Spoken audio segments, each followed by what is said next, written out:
Is mental health genetic, habit, or personality? And how can you improve or master it? Yeah, well, it's all of those things, you know.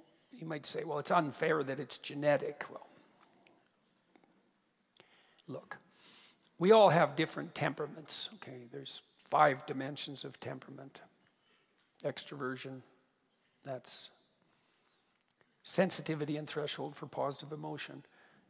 Neuroticism, that's sensitivity and threshold for negative emotion. Agreeableness, that's kind of maternal compassion and empathy versus a kind of tough, more individualized, what would you call it? Decisiveness. Yeah, good. Conscientiousness, that's dutifulness, industriousness and orderliness. Openness, that's creativity and interest in ideas. 5 dimensions. Okay.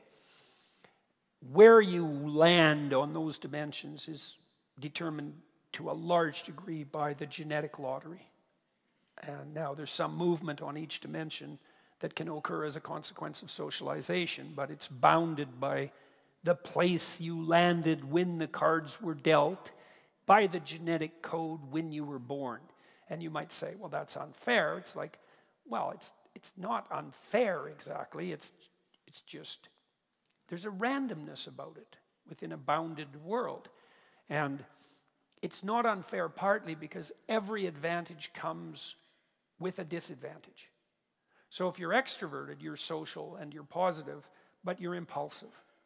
And you can tilt towards hedonism and you can't stand being alone. If you're high neuroticism, well,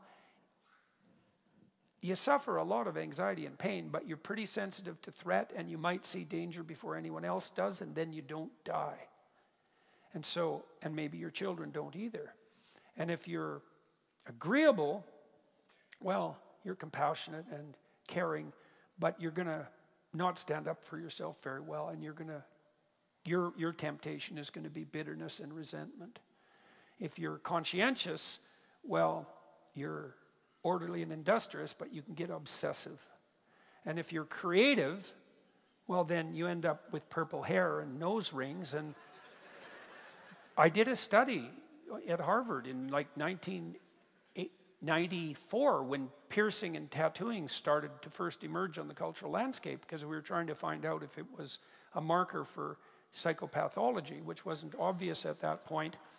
Well, because it was a subcultural practice before that. It was circus people and prisoners and so forth that were tattooed and who were pierced. And then it spilled into the mainstream, and we were curious, as I was in the psychopathology and personality sub-department in the Harvard Department of Psychology, and I worked with a colleague of mine, Jill Hooley, and we never published this study. Many studies end up not published, but it was very interesting. The best predictor of tattooing and piercing was just creativity. There's no sign of assorted psychopathology, except the psychopathology associated with creativity. And you might say, well, what's that? And it's like, well, most creative ideas are stupid and wrong. So, you know, why shouldn't you have ideas? Well, because most of your ideas aren't any good. And how do you know that? Well, try starting a business. The probability that you're going to fail is extremely high. Most people who end up with a successful business have failed multiple times because it's very hard to figure out what the market needs this moment. It's really hard, and so you'll flail around trying to hit that target. And if you're creative, you're going to come up with a lot of ideas, but that doesn't mean they're good. And even if they are good, doesn't mean they'll work. And so most people, because most people aren't creative, by the way, they're not even a little bit creative, and that's because creativity is a high-risk, high-return strategy. And if you win, you can win big, but the probability that you lose is pretty damn high. Hardly anybody makes any money from a book. And it's really hard to write a book. And like, how many books have you written? None. And how many successful books have you written? And, you know, like there's a 1 in 100 chance maybe that you've written a book. I doubt if it's that high. Like actually written and published a book. It's probably more like 1 in 1,000. And then 99.9% of books sell less than 200 copies. So you got a 1 in a million chance at best of writing a book that is going to be successful. You know, and you might ask, well, then why bother? And the answer is, well, most people don't.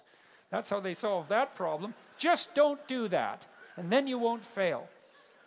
And most of you probably haven't written a symphony or even a song or a play, and you probably don't dance, but some of you do, but I doubt if you've ever generated a truly original dance except by accident, and then generally people will just laugh about that.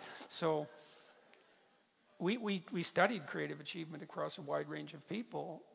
We had developed a 13 domain scale with 8 levels of competence in each domain. So on the musical front, it would be, you know, I have no training or interest in this area. You know, I've written original compositions that have been played internationally by major musicians, and you sum across all 13 domains, and the median score, which is the most typical score, is 0, and 70% of people score 0. And the next most common score is 1. And that's like, now you got 80% of people. Okay, what's my point? No matter where you land in the temperamental landscape, you're going to have your associated faults and temptations. And you're going to have your associated proclivity to your particular form of mental illness. So now, that might visit you if you're particularly unlucky, or you might fall into that if you're incautious. But you generally don't get an advantage without an attendant disadvantage. So that's on the genetic front, and then there's environmental variability, for sure. You can take a neurotic child. The studies have already been done on this. So some children by, let's say 2, although you can actually measure this by 6 months. So imagine you have a child in a room, a lab, and his or her mother is there, and the mother is sitting, and the child's here, and then a little wheeled robot is remote controlled in by the experimenter. Well, some kids will just run right over and engage with the robot, and other kids will hide behind their mother and then sort of peek out. And the ones who hide are higher in negative emotion. And then if it's a baby-eating robot, they're not dead, so that's their strategy. Whereas you know, hey, your kids are going to go play with a strange dog at the playground, you know, or not. And sometimes that's real fun, and sometimes it's no fun at all. And sometimes it's the, you know, kid who's hiding behind his mother's legs that doesn't have his face torn off by the pit bull. So there's variability for a reason, you know, and then the more neurosis prone, the more kids more prone to negative emotion, they're going to suffer from a higher proclivity for depression and anxiety later in their life, and that's the price they pay for their threat sensitivity. But if you take those kids and you really encourage them to explore voluntarily instead of facilitating their proclivity to hide themselves, you can tilt them up into the normal range for negative emotion. And those studies have already been done. And so you're never going to take a kid who's really high in trait neuroticism and make them as low in trait neuroticism as someone, you know, at the 99.9th percentile genetically. You just can't. And maybe you could do it if you did nothing else than train that child like 12 hours a day for 10 years. But you can shift people a fair bit. And if you're introverted, you can learn extroverted skills. And if you're agreeable, you can learn to stand up for yourself. And if you're unconscientious, you can learn to discipline yourself, although that's a tricky one. Because you usually don't have the discipline to discipline yourself if you're unconscientious. So, and then in terms of habit, well, you become what you practice. And so if you're high in neuroticism, it's going to take a lot of practice to get you all calmed down. But that's what you do in psychotherapy with people all the time, because a large number of people who are in therapy have higher than average levels of negative emotion, and you help them become stronger. And the way you do that is by strategizing with them and encouraging them to confront the things that they're afraid of and avoiding, and they become more able and more courageous as a consequence of doing so. And you can shift people quite a lot doing that, and that's what you do when you learn, and that's how you teach kids, and it's the universal mechanism of adaptation. And you try to speed that up in psychotherapy, and you can do that for yourself, you know, like This is a really useful, what would you call it, ritual, routine. So, look, you've got a goal, and you'll see that as you progress towards the goal, there'll be obstacles that emerge, and some of them you don't want to confront. You're going to shy away from them, you know. So maybe I have a client, and they're being tyrannized at work, and they need to get another job. And to do that, they have to put their CV in order, and they're embarrassed about their CV, and they don't even want to open the file on their computer that contains their CV, which they haven't looked at for 10 years, and which contains nothing but a record of their dismal failures in the past, as far as they're concerned. And that's a box that's locked, that's Pandora's box, with a dragon in it, and they don't want to go anywhere near it. And no wonder, you know. But if they're going to get another job, well, unless they get their resume together, they're stuck under the thumb of their local tyrant, and that's not a good deal. And so often what you do with someone like that is you say, just print your resume. Don't even look at the bloody thing. Just print it, turn it upside down, put it in an envelope, and bring it to the session the next week. And then the person will come back and say, you know, that task that we agreed on, because you have to agree on these things, I didn't do it. I couldn't even sit at the computer. And so then you say, well, do you think this week you could just sit at the computer and think about opening your resume? And they might say, yes. And then they come back the next week and said, you know, I didn't even sit at the computer and think about my resume. So then you say, okay, we'll do it right now. Okay, close your eyes. Okay, now, imagine your computer. Bring it to mind as vividly as you can. All right, now, imagine you're walking into your room, and now the goal is to sit at your computer. So now why don't you tell me what happens? So imagine your office. Okay, now you're walking in. Now tell me what happens. You're going to walk towards your computer. Just describe it. First I sit down. Okay, and how are you feeling? Relaxed. Oh, well, you're not much help in this particular example.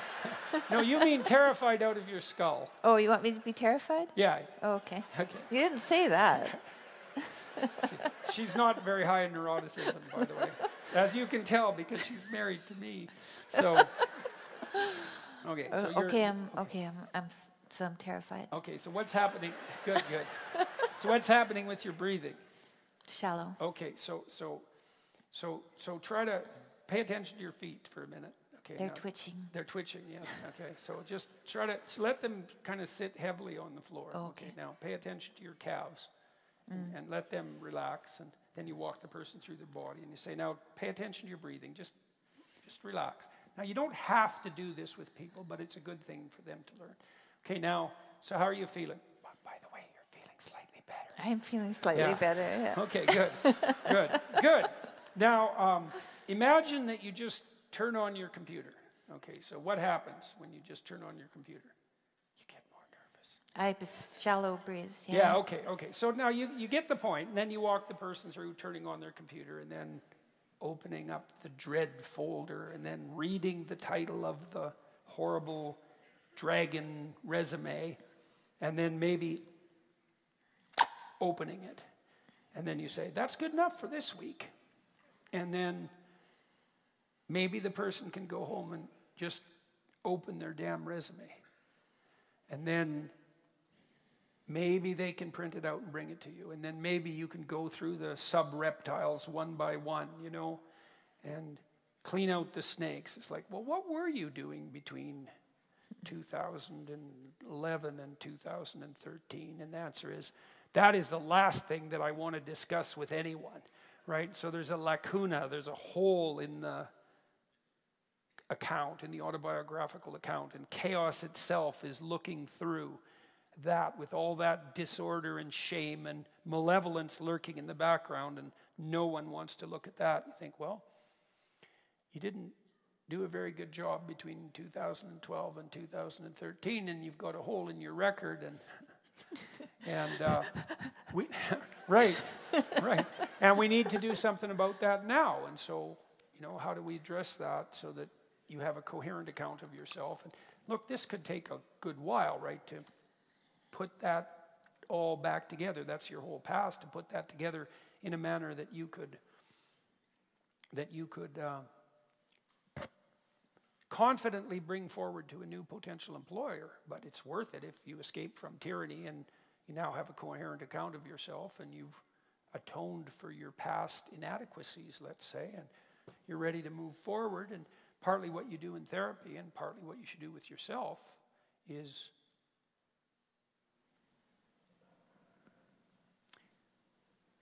not hide all that in the fog, so you know where you are and so you can figure out where you're going, and then practice doing that. And then as you practice doing that, then that's what you become, and that will lower your proclivity to negative emotion, definitely, as you put your life together. That's why it's useful to order your room. Chaotic room makes you anxious. Why? Too many pathways, man. You walk into someone's room and you think, what the hell is going on here? Maybe that's your teenager's bedroom. And you've pretty much summed it up in the question. It's like, yeah, it's a little slice of hell in that room, And how do you feel when you're there? Like you'd rather be anywhere else. And no wonder, because everything in the room is broadcasting chaos and disorder at you.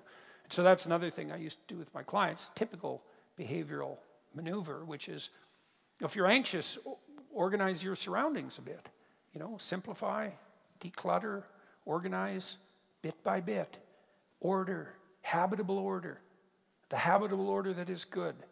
All of that. It's a recreation of the original Eden, metaphysically speaking. And you can do that very practically, and then you practice that, and that'll sort you out. Assuming you're not physically ill. And even then, sometimes, to the degree you can get yourself, right together, yeah. Bit by bit, you'll even push physical illness into abeyance, not least because you decrease your stress response, and that's fight or flight, and fight or flight stress responses inhibit your immune system. And so if you're always in a state of chaos, your immune system is suppressed and you're far more likely to become ill. So you put order in place of accidental chaos and everything snaps into place. And there isn't anything better you can do than that. And there's no limit to how much of that you can do. You start locally. Start with the things that are right in front of you. There's plenty of problems that are right within your grasp. They might seem trivial to you, but they're not, because the things you do aren't trivial. And that's just where you have to start. And then, once you got yourself kind of ordered locally, well, then start making your relationships harmonious. And once you're good at that, then you got a whole group of people around you that are behind you, and then you can expand outward from there. And there's no end to that. That's the opportunity and responsibility. And that's the pathway to meaning. And that's the antidote to suffering. So those are all good things to know. And that's a good place to stop. So that's where we'll stop.